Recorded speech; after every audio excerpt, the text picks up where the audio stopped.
Tinanggap ng Office of Presidential Advisor on the Peace Process at ng Government Peace Panel ang sariling bersyon ni Senador Bongbong Marcos ng panukalang Bangsamoro Basic Law.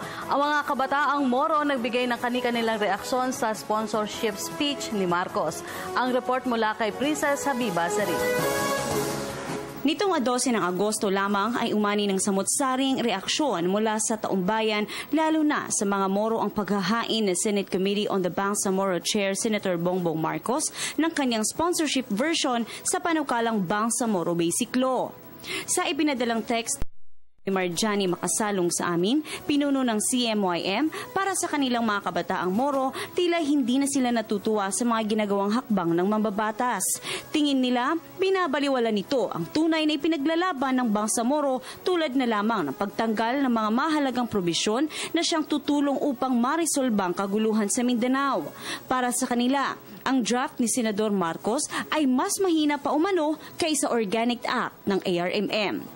Dito, hindi nagdalawang isip na dumalo, paunlakan at marinig ng Office of the Presidential Advisor on the Peace Process o OPAP at ng Government Peace Panel sa pamumuno ni OPAP Secretary Teresita Deles at ni Government Peace Panel Chair Miriam Coronel Ferrer ang naging sponsorship speech ng Senador.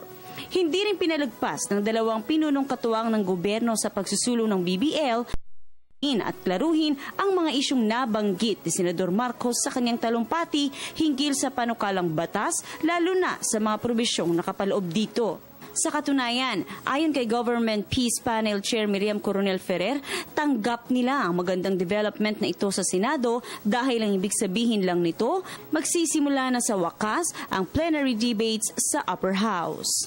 Dagdag ni OPAP Secretary Teresita Deles, masaya silang nakikitang humahabol na rin ang Senado sa Kongreso sa pagproseso ng pagsasabatas sa BBL. Ngunit sa kabila nito, mayroon ding mga usap-usapan na maaari umanong abutin pa ng susunod na administrasyon ang pagsasabatas sa BBL. Panawagan ni Marjani at ng mga kabataang Moro sa mga mambabatas, kagating na ang magandang oportunidad na ito.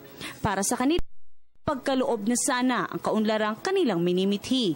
Pagod na umano silang manirahan sa kanilang lugar na ang pangamba ay kakambal ng kanilang pamumuhay sa bawat araw. Ang pagkakabuo ng Bangsamoro Basic Law ay resulta ng nilagdaang makasaysayang Comprehensive Agreement on the Bangsamoro o CAB na dumaan sa mahigit kumulang 550 consultations na isinagawa ng OPAP at ng MILF panel.